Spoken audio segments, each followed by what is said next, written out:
welcome to this edition of Cronkite Coffee Conversations. To start off today's show, I'm going to talk about the John F. Kennedy assassination. This week marks the 50th anniversary on Friday, November 22nd. As most of you know, JFK was assassinated by Lee Harvey Oswald in November 1963 in Dallas while he was riding a presidential motorcade. As we approach this 50-year mark, there's a lot of talk about conspiracy theories of what actually happened, and the most popular question asked is, did Oswald act alone? There are many people who have been involved in the theories, including Lyndon B. Johnson, the CIA, and even the mob. So I don't know, what do you guys think? Did Oswald act alone, or were others involved? I'm not a big fan of conspiracy theories, to be honest. Like, I kind of think it was just him. He was a little bit crazy, but yeah. I'm a fan of conspiracy theories, but that doesn't mean I actually believe them. Yeah, that's fair. I love the people that can figure it out. They're fun to read. Yeah, they're it fun takes to find out. I mean, obviously somebody put a lot of thought into all of these conspiracy theories, and I think it's great. But really, Lyndon B. Johnson. But I don't mind. And the mob.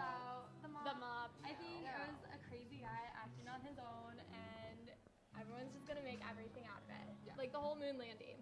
Obviously, we went there, but let people think what they want. It was Hollywood, guys. It was all Hollywood. Definitely. All right. Speaking of Hollywood, if you've been paying any attention to the movies and the box office, you know what's coming out this weekend, and that'd be The Hunger Games: Catching Fire, the second movie. It's already premiered in Brazil and about 65 other countries because they've got some national holiday or something like that, some holiday. I don't know. I guess it's not national if it's 65 countries. International holiday. Some international holiday that the United States isn't involved in. Anyways, so for extenuating circumstances, they've had their premiere last weekend, and it blew up at those box offices, which I guess is kind of expected. It is an international phenomenon. Did you guys read the books or anything? Because I'm super excited for this movie. I'm super excited. Especially since the first movie was so good. It was. Yes. Awesome. And I will admit, I have a girl crush on Jennifer Lawrence. I think everybody has a girl crush on Jennifer Lawrence. I think the question is, Peter or Gail? Ooh, what team are you on, Nicole? Well, technically I'm on team neither because I really don't think either of them were good enough for Katniss, but honestly, if I had to pick, I would say Gale. I really don't like Peeta, guys. Like, I don't like him. What about you? Peeta, I don't know, there's just something about him.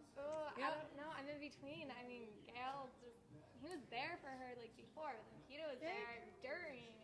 I can't pick between the two. I had a really hard time with how Peeta came to be, so I'm kind of I go back and forth, but it's not as I'm interested to see what they do. It's not as clear cut as some other love triangle. Right. And that's probably what made the book series so good. Well, the romance was never the central focus, which is kind of it's kind of nice. It was kind of a good thing. Yeah.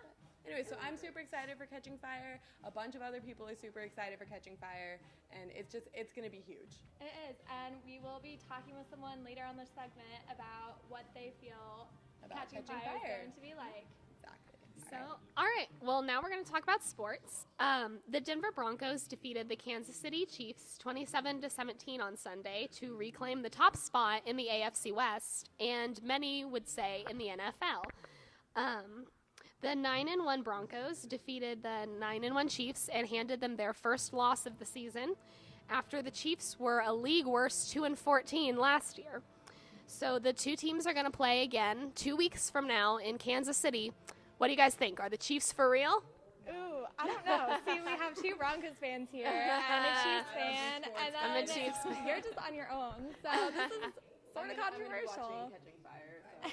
When you have a team that has Peyton Manning and Wes Welker, that's kind of tough to beat. And then the defense is pretty solid. Like the Chiefs. No, I agree. I think the Chiefs are a good team, but the Broncos are probably the best in the NFL. The Chiefs have been doing well, but the Broncos have that solid backing, and I think that's going to be hard to beat. Yeah, that's probably, I think, what most people would agree. So it'll be interesting when they go to Kansas City. It will. Because Kansas City actually just set a world record for loudest fan stadium noise a couple weeks ago.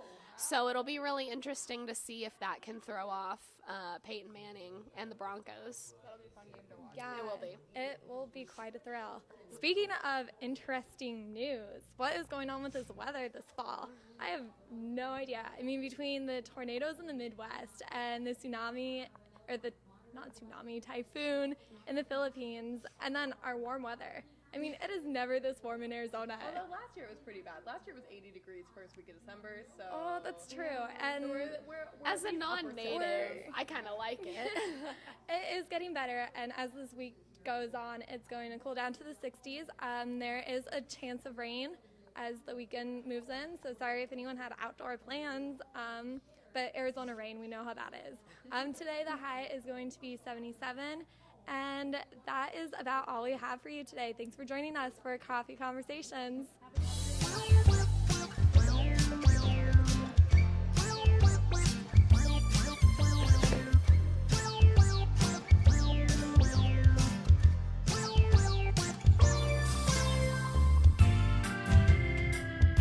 We caught up with sophomore nutrition major Christiana Cornella to see how she feels about catching fire. I did see the first movie, The Hunger Games, and I am going to see Catching Fire this Friday. I read all the books, and I am excited to see the movie.